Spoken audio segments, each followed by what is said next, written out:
এই গ্রামের চারটে ছেলে তারা বাইরে থাকে, কাজ টাজ করে।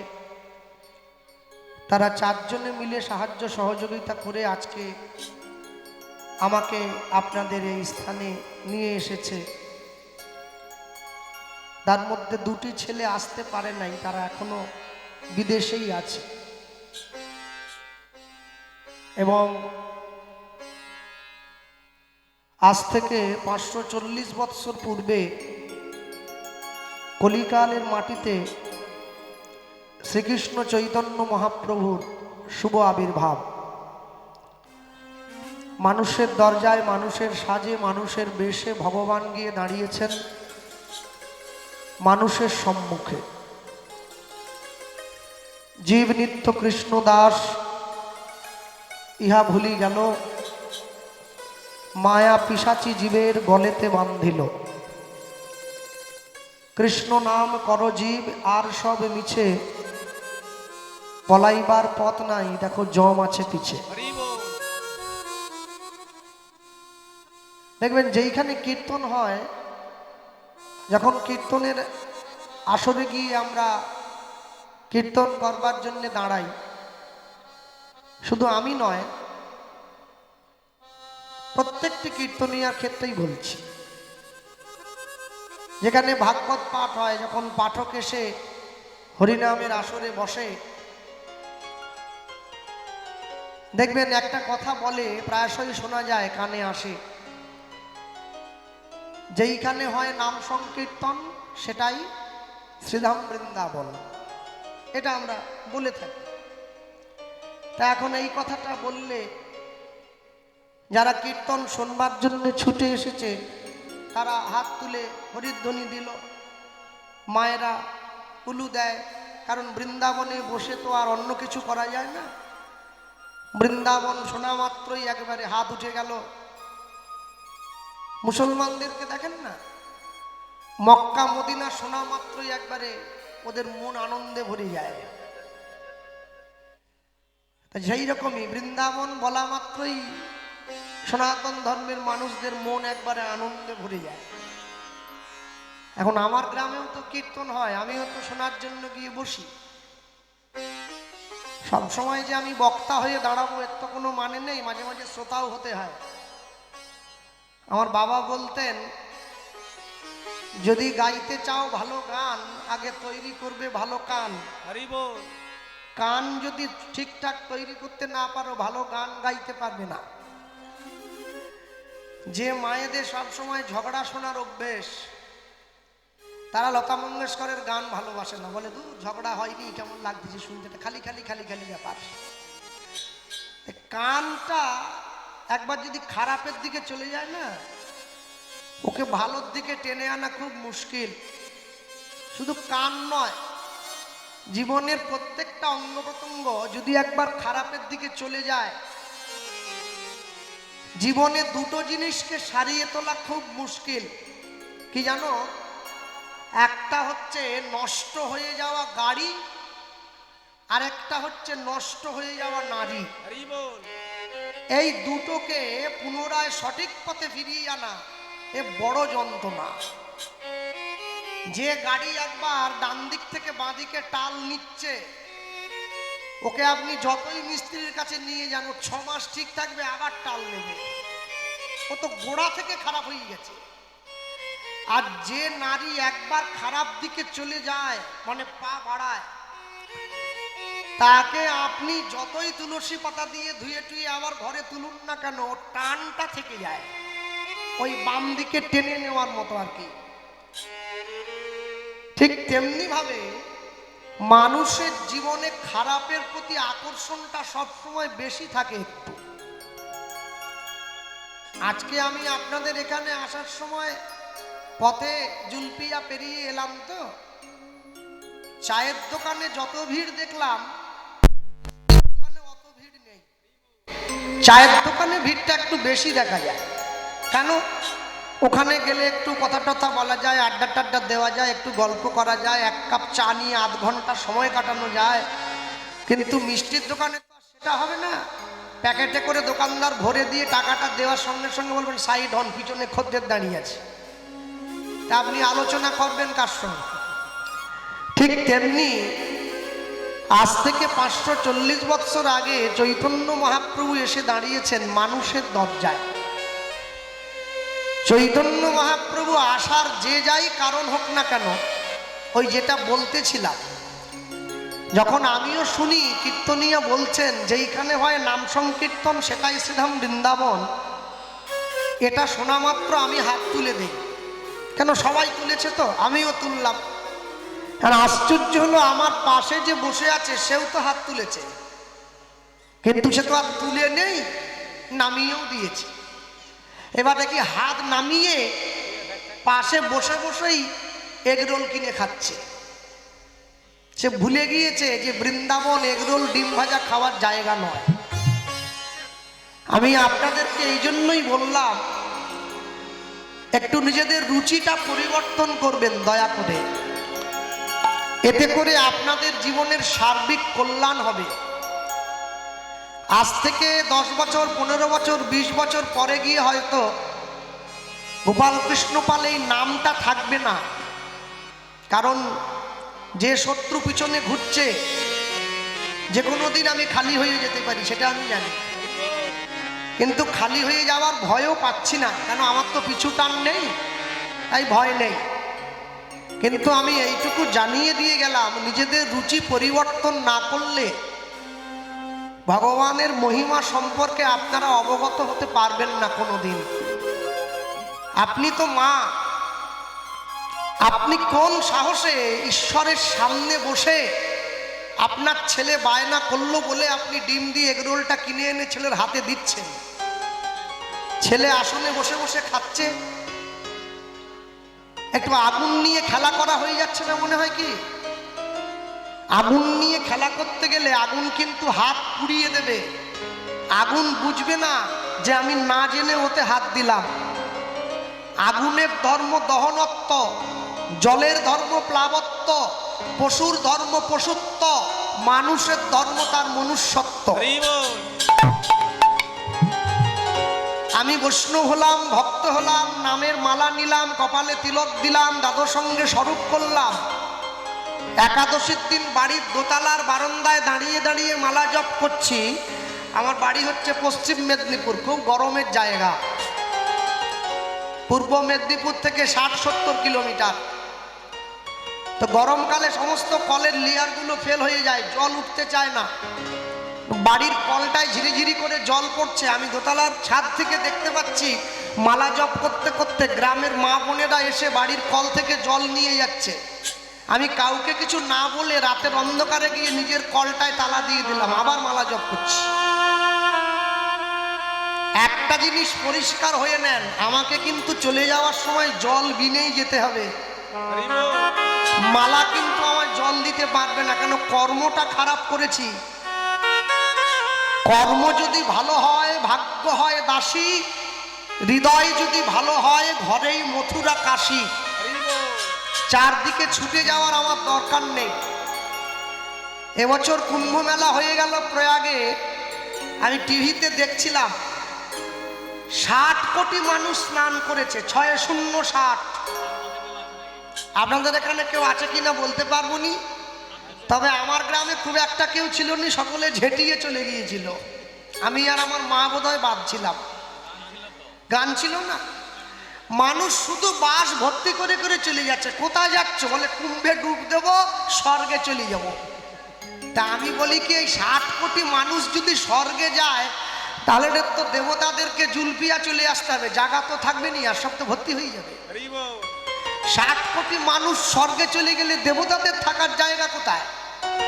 শুনুন, গঙ্গা স্নানের দেহ পবিত্র হয়, মন কোনোদিন পবিত্র হয় না। পাপ কিন্তু দেহ করে না, পাপ করে মন। মা জানে বাপ, মন জানে পাপ। আপনি যদি যতবার গঙ্গা সাগরে গিয়ে ডুব দেন না কেন, আপনি মন শুদ্ধ করতে পারবেন না। মনকে শুদ্ধ করতে গেলে আপনাকে চোখের জলের গঙ্গাতে ডুব দিতে হবে, তবে শুদ্ধ হবে।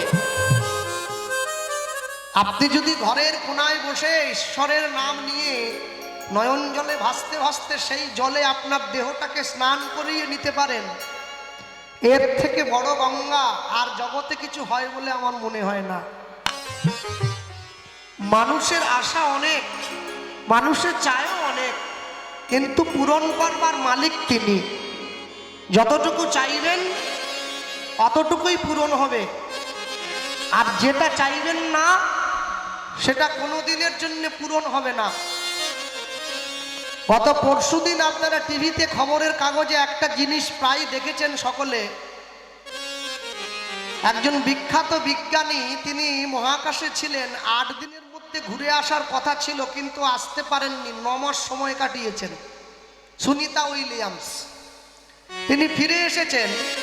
ফিরে এসে তিনি পৃথিবীবাসীকে হাত নেড়ে অভিনন্দন জানালেন যে আমি মরি নাই, আমি বেঁচে আছি। যখন তার সমস্ত ব্যাগপত্রগুলো পরিষ্কার করা হলো সাংবাদিকদের সামনে, সকলে দেখতে পাচ্ছে তার ব্যাগের মধ্যে তার প্রয়োজনীয় জিনিসের সঙ্গে সঙ্গে দুটো জিনিস ছিল। একটা হচ্ছে শ্রীমদ্ ভগবত গীতা, আরেকটা হচ্ছে গণেশের একটা মূর্তি।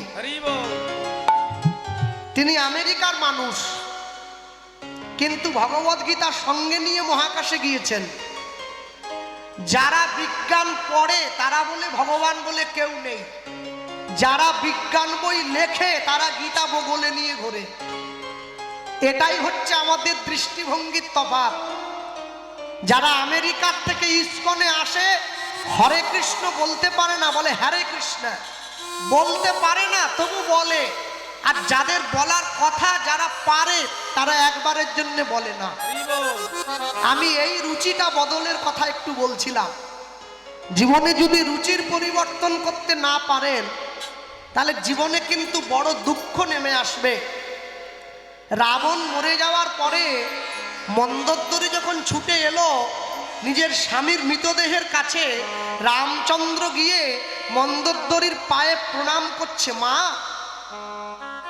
মন্দোদরী উঠে দাঁড়িয়ে রামচন্দ্রকে বুকে জড়িয়ে ধরলেন। তুমি আমার স্বামীর হত্যাকারী, তুমি আমাকে প্রণাম করলে কেন? বলে কেন করলাম জানো? তুমি যখন ছুটে এসেছো তোমার স্বামীর কাছে, তোমার ছায়াটা আমার পায়ের উপরে পড়েছে, তুমি তো মা, তাই আমি সন্তান হয়ে তোমাকে সম্মান জানালাম।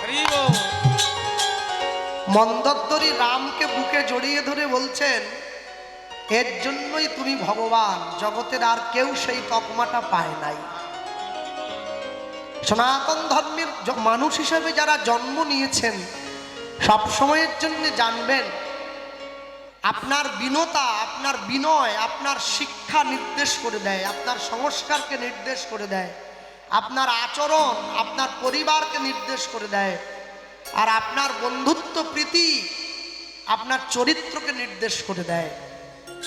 তাই জীবনে যা কিছু করবেন, যা কিছু করলেন, সবার আগে যদি সম্ভব হয় একটু নিজের রুচিটার পরিবর্তন করবেন দয়া করে।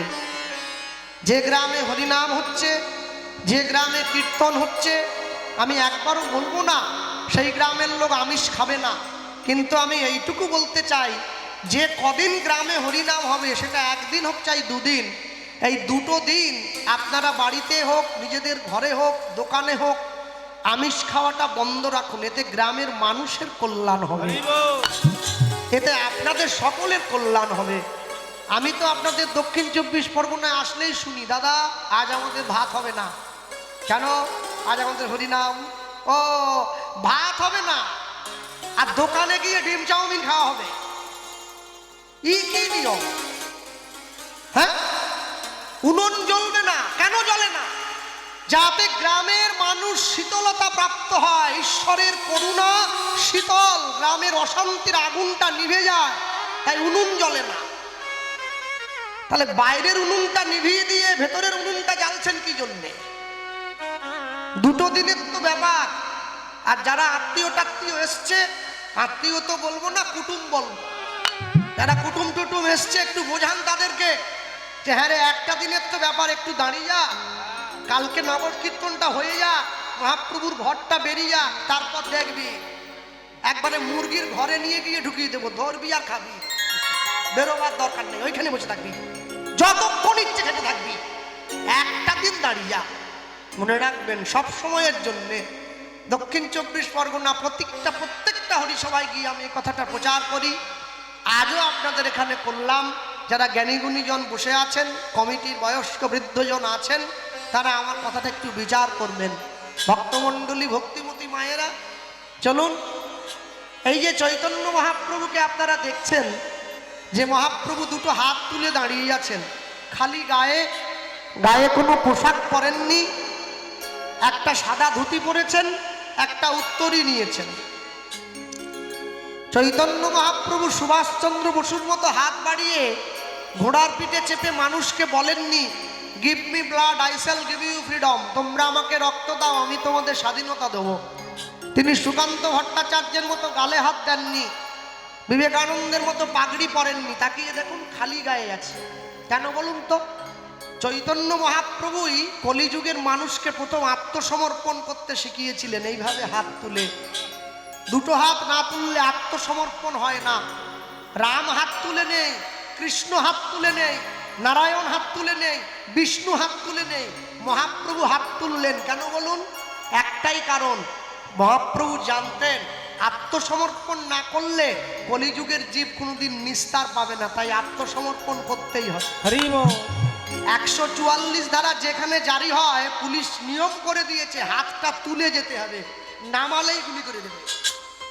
এই যে হাত তুলে থাকা চৈতন্য মহাপ্রভুকে যিনি আমাদের মাঝে এনে দিয়েছেন, আমরা তার কথা আজকে শুনছি। হরিসভায় বসে যার কথা শুনবো, তিনি আমাদের এই পাড়ের এই বাংলার মানুষ নয়, তিনি ওই বাংলার মানুষ, যাকে আপনারা বাংলাদেশ বলেন। আগে তো একসঙ্গে ছিল, 71-এর মুক্তিযুদ্ধের পরে ভাগ হয়েছে, ওটা বঙ্গদেশ, এটা পশ্চিমবঙ্গ বা ভারতবর্ষ। এই যে দুটো জায়গা ভাগ হয়ে গেল, এই বাংলাদেশের ফরিদপুর জেলার কাঞ্চনপল্লী গ্রামের এক বিধবা মায়ের 11 বছরের ছোট ছেলে, যার নাম হচ্ছে বাসুদেব দত্ত, বৈষ্ণব হয়েছে। 11 বছরের ছেলে মায়ের কাছে গিয়ে প্রশ্ন করছে, মা আমায় বলতে পারো কোথায় গেলে গৌর পাওয়া যায়? মা বলছে, খোকা, ভারতবর্ষে নবদ্বীপ বলে একটা জায়গা আছে, পশ্চিমবঙ্গের মধ্যে পড়ে। তুই যদি নবদ্বীপে যেতে পারিস, গৌর পেলেও পেতে পারিস।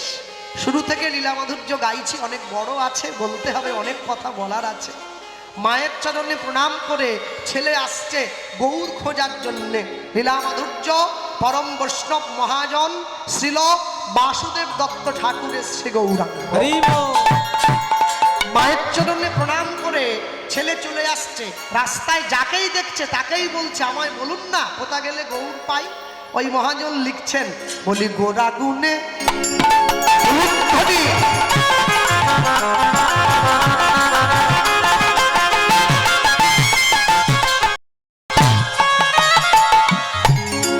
গোরা গুনে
গোড়া গুনে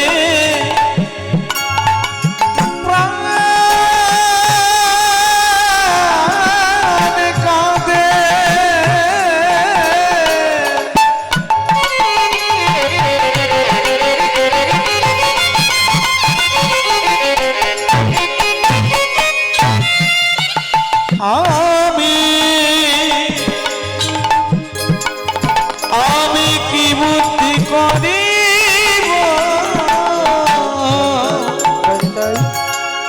গোরা গুনে গোরা গোরা গোরা গুনে প্রাণ করো।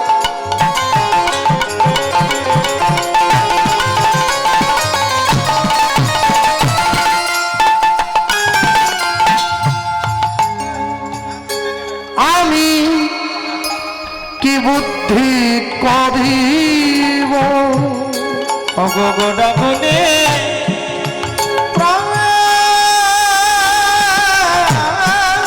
কাঁদে,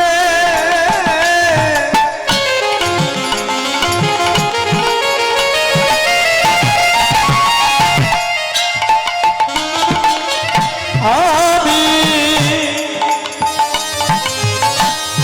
কি বুদ্ধি করিব বল গৌরাঙ্গ গুণের নিধি আমি কোথায় গেলে পাবো। বল গৌরাঙ্গ গুণের নিধি আমি কোথায় গেলে পাবো। আমি গৌরাঙ্গ গুণের নিধি আমি কোথায় গেলে পাবো। বল গৌরাঙ্গ গুণের নিধি আমি কোথায় গেলে পাবো। আলি কোথা গেলে পাবো বলো। আমি কোথায় গেলে পাবো বলো। আমি কোথায় গেলে পাবো বলো। আমি কোথায় গেলে ইকোটা কমাও। পাবো বলো। আমার মন বড় ব্যাকুল হইল আমি কোথায় গেলে পাবো বলো। শুধু দু নয়নে আসে জল। আমি কোথায় গেলে পাবো বলো। আমার চিত্ত বড় ব্যাকুল হইল কোথায় গেলে পাবো বলো। সকল উপায় তোমরা বলে দাও গো। আমি কোথায় গেলে পাবো বলো। বলে গৌর বিহারে মন চঞ্চল হইল কোথায় গেলে পাবো বলো। শুধু দুবায়নে আসে জল বিদায় গেলে পাবো বলো। দুনয়নে আছে কোথায় গেলে পাবো বলো। দুনয়নে আছে আমি কোথায় গেলে পাবো বলো। পাবো গৌরাঙ্গ গুণের নিধি কোথায় গেলে পাবো। আমি গৌরাঙ্গ গুণের নিধি কোথায় গেলে পাবো। কারোর যদি বাড়িতে টিভিতে ছবি না আসে তাকে টিভির মিস্ত্রির কাছে যেতে হয়। কলের মিস্ত্রির কাছে গেলে টিভিতে ছবি আসে না। মুদিখানার জিনিস শেষ হয়ে গেলে মুদিখানার দোকানদারের কাছে যেতে হয়। সবজির দোকানে গেলে মুদিখানার জিনিস পাওয়া যায় না। ভগবানের সঙ্গে সাক্ষাৎ করতে গেলে ভক্তের কাছে যেতে হয়। অভক্তের কাছে গেলে ভগবান পাওয়া যায় না। আপনি যেখানে সেখানে গিয়ে যাত্রার কাছে ঈশ্বরের খোঁজ করবেন, আপনি পাবেন না। আগেকার দিনের বয়স্ক লোকেরা মেয়ে দেখতে গেলে মেয়ের বাড়িতে গিয়ে ছেলের বাড়ির লোক মেয়ের মাকে বলতে একটা কড়াই আর খুন্তি নিয়ে আসুন তো। আমাদের মেদিনীপুরের দিকে বলতো, বলে কেন কড়াই খুন্তি দিয়ে কি করবে, বলে আনুন না। এবার শুধু কড়াই আর খুন্তিটা মেঝেতে রেখে দিয়ে মেয়েকে বলতো, মা একটু খুন্তিটা নাড়ো তো। ও কড়ার মধ্যে খুন্তি নাড়া দেখলেই বোঝা যায় রান্নায় কতটা পটু। আদৌ পারবে না সব কেটে কুচিয়ে ফেলবে। ওটা মানুষ জানতো, আমরা তো জানি না, বয়স্কদের মুখে শুনেছি ছোটকালে। তা এখন তো আর সে প্রথা নেই। এখন তো বিয়ে করতে যাওয়ার আগেই মেয়ের বাবা বলে দেয়, আমার মেয়ে কিন্তু রাঁধতে পারবে নি, জামাই তোমাকে কিনে খেতে হবে। হ্যাঁ, সারা জীবন পাউরুটি খেতে খেতে জামাই আর মেয়ে পাউরুটির মতো হয়ে পড়েছে। মাঝখানটা ফোলা, পিছনটা পুড়িয়ে গেছে, যে কোনো মুহূর্তে গলিয়ে পড়বে, শেষ। হ্যাঁ, মায়ের হাতের আটার রুটির যে স্বাদ ও পাউরুটিতে পাওয়া যায় না।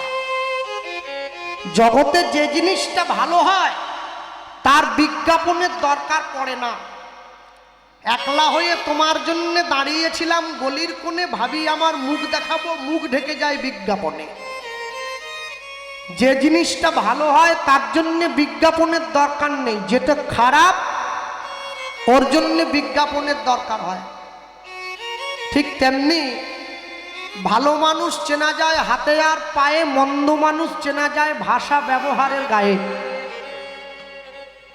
যে মানুষটা ভালো হয় না তার হাত পা তার কথা বলাটাই সুন্দর, আর যে মানুষটা মন্দ হয় তার কথাবার্তাগুলোই খারাপ, ওটাই বোঝা যায় মানুষটা ঠিক না। দেখবেন, আমার কথায় কেউ দুঃখ পাবেন না, যে দোকানদার দোকানের উপরে লিখে রাখে সততাই আমাদের একমাত্র মূলধন, honesty is the best policy, ও সব থেকে বড় চিটিংবাজ, ওর দোকানে খবরদার ঢুকবেন না। যে সৎ হয় তাকে লেখে জানাতে হচ্ছে আমি সৎ, মানুষ আপনাকে দেখলেই তো চিনে যায়। মহাজন কি বলেন, যাকে দেখিলে মুখে আসে কৃষ্ণ নাম, জানিবে সেই বৈষ্ণব তাকে করিবে প্রণাম। তাহলে যে প্রকৃত বৈষ্ণব হয়েছে সে কি গায়ে চিঠি নিয়ে ঘুরে বেড়াচ্ছে আমাকে প্রণাম করো আমি বৈষ্ণব? সে জানে যার ভালো লাগবে সে এসে এমনিতেই আমাকে প্রণাম করবে। মনে রাখবেন, পৃথিবীর থেকে চলে যাওয়ার আগে সমস্ত কিছুর হিসেব দিয়ে এখান থেকে যেতে হবে, আপনি এমনি এমনি যেতে পারেন না। এতক্ষণ পর্যন্ত যাদেরকে ধরে ধরে প্রশ্ন করছে এক দুই করে, কেউ বলতে পারছে না। কে বলে কে গৌর, কোথায় বাড়ি, কোথায় থাকে, চিনি না, জানি না, বলতে পারবো না।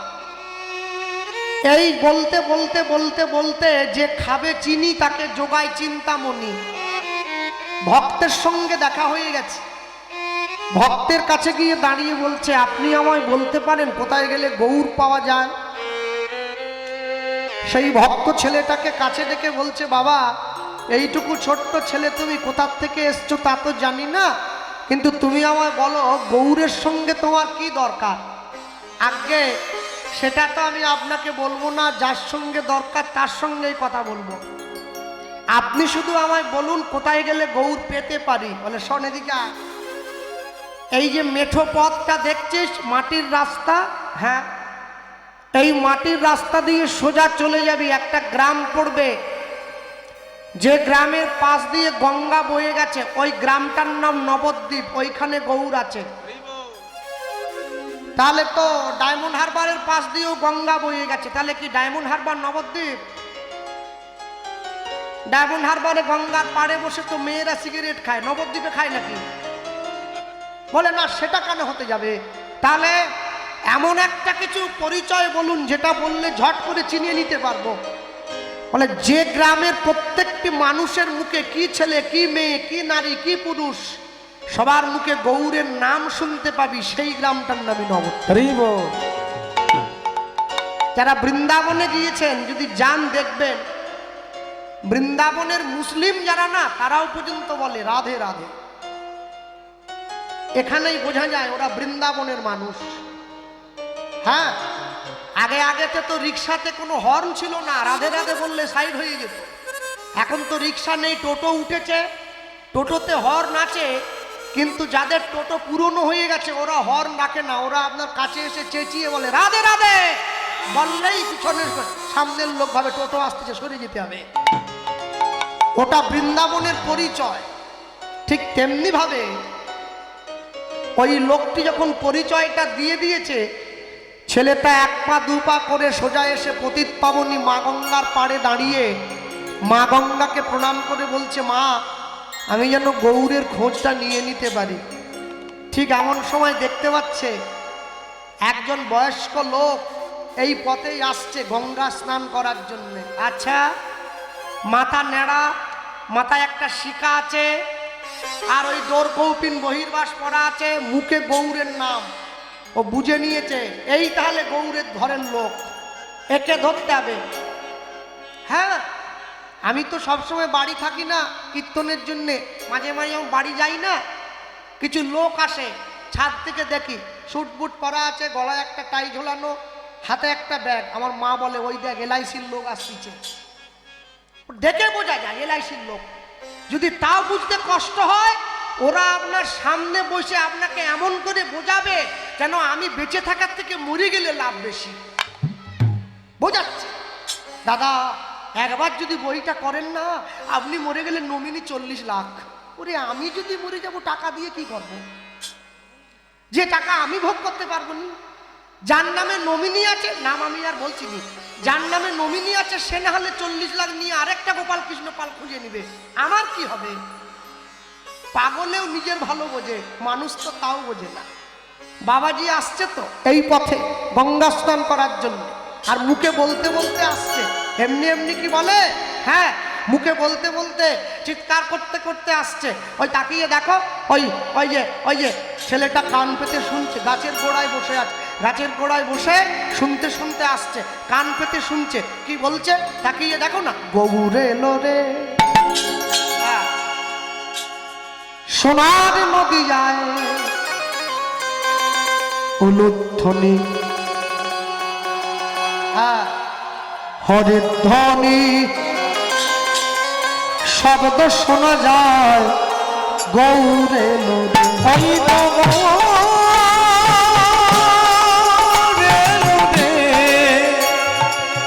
একটু হাত তোলা যাবে, একটু তালি দেওয়া যায়। গৌরে নদে সোনার নদিয়া অনুধ্বনি, হরির ধ্বনি শব্দ শোনা যায় গৌরে নদে। হয়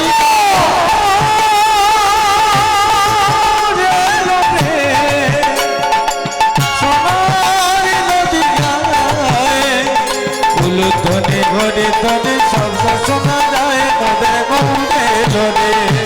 গৌরে নদে সঙ্গে নিতাই এলো রে, ওই না গৌরে নদে সঙ্গে নিতাই এলো রে।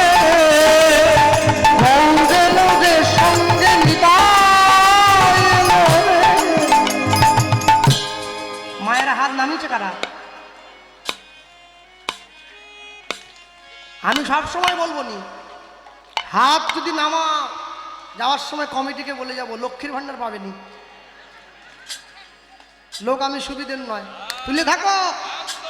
গৌরে লোকে সঙ্গে নিতাই এলো রে, উলুধ্বনি গৌরে নদে সঙ্গে নিতাই এলো রে।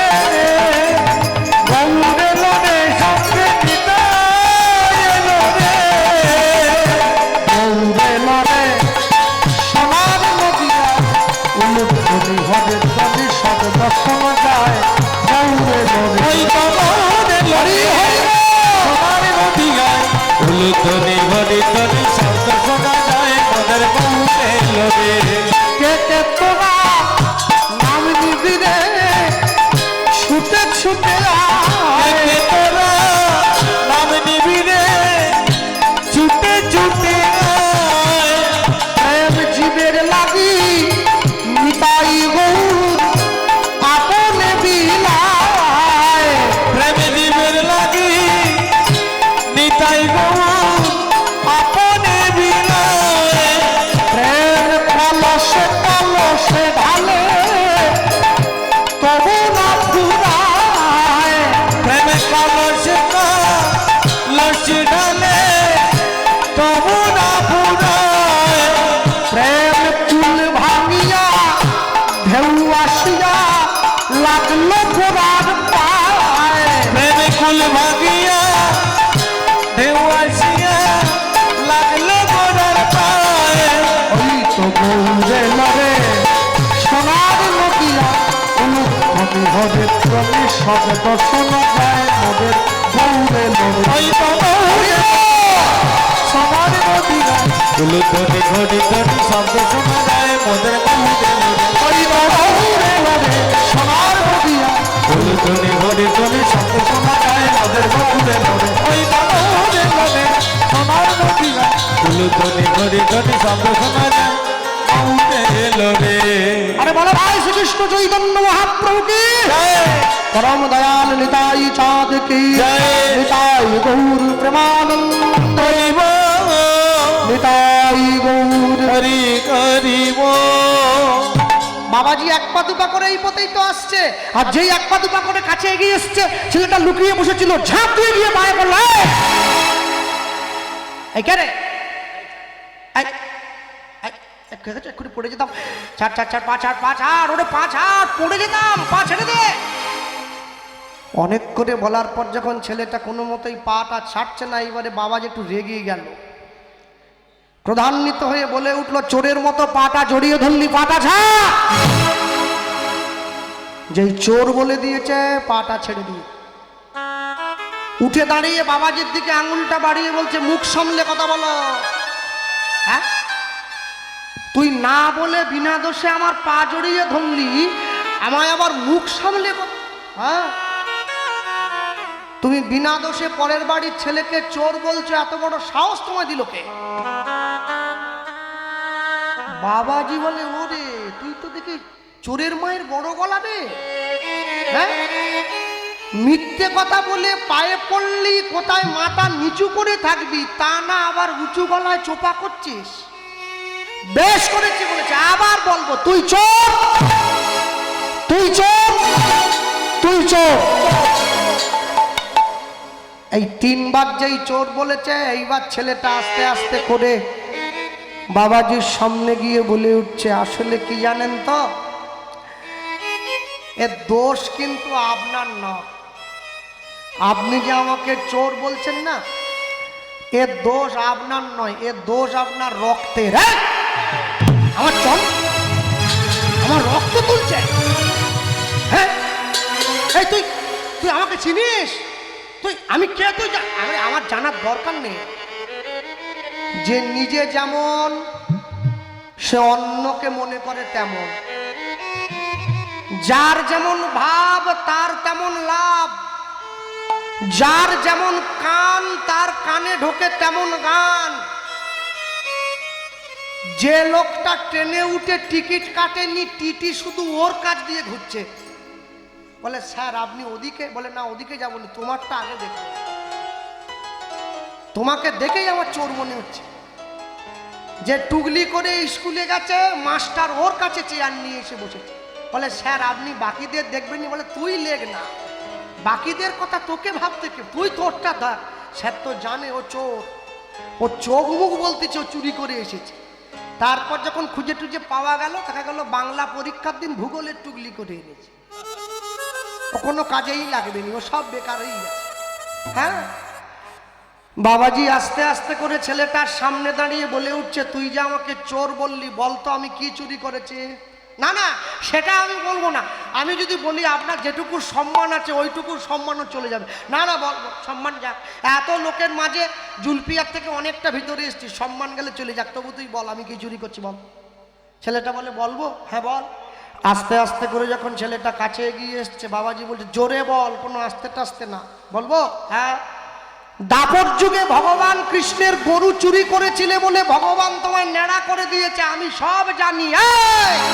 আরে চুপ কর, আরে আস্তে, আরে মুখটা চাপা, বুকে জড়িয়ে ধরে মনে মনে ভাবছে, পাটি আমার হাড়ির খবর জানলো কি করে? হ্যাঁ, নবদ্বীপে এত বয়স্ক বয়স্ক বুড়ো বুড়ো লোকগুলো আমার কথা জানলো না, এইটুকু ছেলে জেনে গেল। কার পায়ে পড়েছে বুঝেছেন তো? হরিদাস। হরিদাস দাপর যুগে সৃষ্টিকর্তা ব্রহ্মা ছিল, ভগবানের নবলক্ষ ধেনু চুরি করেছে, সেই ঋণ শোধ করার জন্য কলিযুগে হরিদাস হয়ে দিবানিশি 3 লক্ষ হরিনাম করছে। বাসুদেব দত্ত গিয়ে তার পায়েই পড়েছে। হরিদাস ঠাকুর বলে, বাবা আজ পর্যন্ত নবদ্বীপে কেউ আমার এ কথা বলতে পারেনি, তুমি বললে কি করে? বলে, আমি আরো অনেক কিছু জানি, বলবো? বলে, না না, আর বলতে হবে না, রক্ষা করো ভগবান, এইটুকুতে ঠিক আছে, আর বেশি বলার দরকার নেই, কম কম বলো, কম কম বলো। কি চাই? কি চাই? চকলেট, বিস্কুট, 50 টাকা দিচ্ছি। বলে, ওই সব কিচ্ছু চাই না। কি? আমার যা সম্পত্তি টম্পত্তি আছে লিখে দেবো। বলে, ওসবও চাই না। কি চাই? ছুটে গিয়ে হরিদাস ঠাকুরের চরণটা জড়িয়ে ধরেছে। 11 বছরের বাচ্চা ছেলে যা চাইছে, গোটা বিশ্বের মানুষ অবাক হয়ে গেল। কি চাইছে? দাদুর 3 নাতি, দাদু বাজার থেকে 4টে চকলেট কিনে এনেছে। বড় নাতি বলছে আমার নীল চকলেটটা চাই, মেজো নাতি বলছে আমার লাল চকলেটটা চাই, ছোট নাতি সামনে দাঁড়িয়ে বলে, দাদু আমার কোনো চকলেট নাহি চাই, আমি শুধু মানুষ হতে চাই। দাদু বুঝে নিয়েছে আমার ছোট নাতি যেটা চাইছে এটাই হচ্ছে আসল চাওয়া। 11 বছরের ছেলে হরিদাস ঠাকুরকে চাইলো, শুনে নিন কি চাইছে, চরণটা জড়িয়ে ধরে চাইলো, বাবাজি দিতে যদি হয় দাও না, গৌর প্রেম প্রীতি রতন, গৌর প্রেম প্রীতি রতন, তুমি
করমদে তুমি,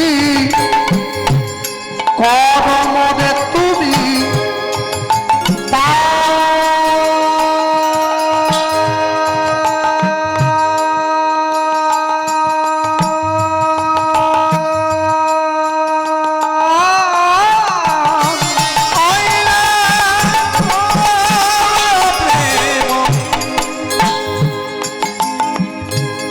প্রীতি রতন, তুমি মনে করো,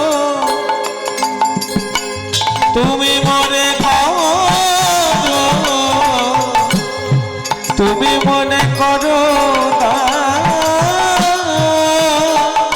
ওগো বাসনা পুরাও মোর আশা মিটাও, রাখো বৈষ্ণবের সম্মান, ভগবাসনা পুরা